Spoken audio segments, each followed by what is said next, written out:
It's a lot of fun if you've never wandered around at night and seen it. And it's really cool how some of them, we've seen at least in years past, they had the flames and there's the fires at Pioneer Courthouse Square. We might need some of that in the coming days. It'd be nice to warm up to that. We probably will. And the good news is a lot of people come downtown, so you get that body heat as well, because we are going to need it here over the next few days, especially if you head up in elevation, because it's already snowing. You can see those snowy roads out towards the government camp area, with a few lingering snowflakes still falling at this point in time. A welcome sight after the nearly 2 to 2.5 long streak of no precipitation, rain, or snow that we have seen over the Pacific Northwest. A few of those snow flurries still falling over the higher terrain as we speak, and that's just exactly where we find it, over the mountains, drying out for the I-5 corridor and the coast, but we keep that cloud coverage as our atmospheric river slowly peels its way out of the Pacific Northwest. Then we prepare for the colder air to work its way back into places like the Portland-Vancouver metro area,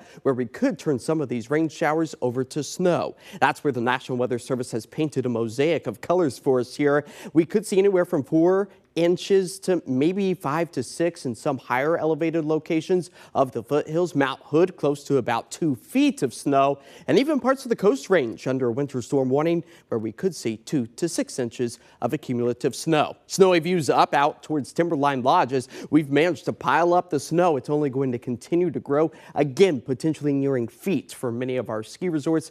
Great news for what has been a very dry January, as the snow elevation levels are expected to dip close to about 700 feet by the time we get to Saturday night. These kind of hills that you see expected to be the warm spots, the lower locations. That's where those chilly early morning lows will find their way back into the Pacific Northwest. Keep this in mind. It's all going to be scattered in nature as we work our way into Saturday. It's just rain. We do anticipate the higher elevations above about 1,000 feet to pick up on just a few snowflakes. By the time we get into Sunday morning, that's where we have the potential to see our first wintry mix here through the I-5 corridor. That takes us through a rainy afternoon, and then again another potential for a hit and miss snow shower or two. Very brief, very fast moving, likely going to be melting on contact as we work our way into Tuesday as well. This trend just taking us through the next several days, but I really kind of want to pinpoint out everything. The cold temperatures expected Sunday night into Monday. That's where our slick conditions could potentially cause some headaches for commuters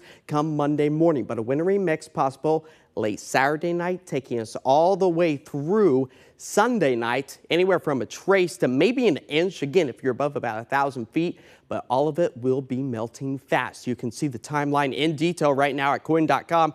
Also, with your elevation, that's where we expect to fall back to about 200 feet come Sunday night. That will be the lowest point, at least over the next 48 hours. Now, I know this graphic looks a little aggressive with our snow accumulation. Again, a lot of these snowflakes are going to be so wet that as soon as they hit the surface, they will melt immediately, especially on those roadways. It's the grassy spots that could potentially hold on to it for maybe a little bit longer than an hour or so, but no impacts for us here, at least at the lower elevations of the metro area. Once you get to 500, 1,000 feet, that's where that potential does lie. So, should we be panicked about this latest storm system?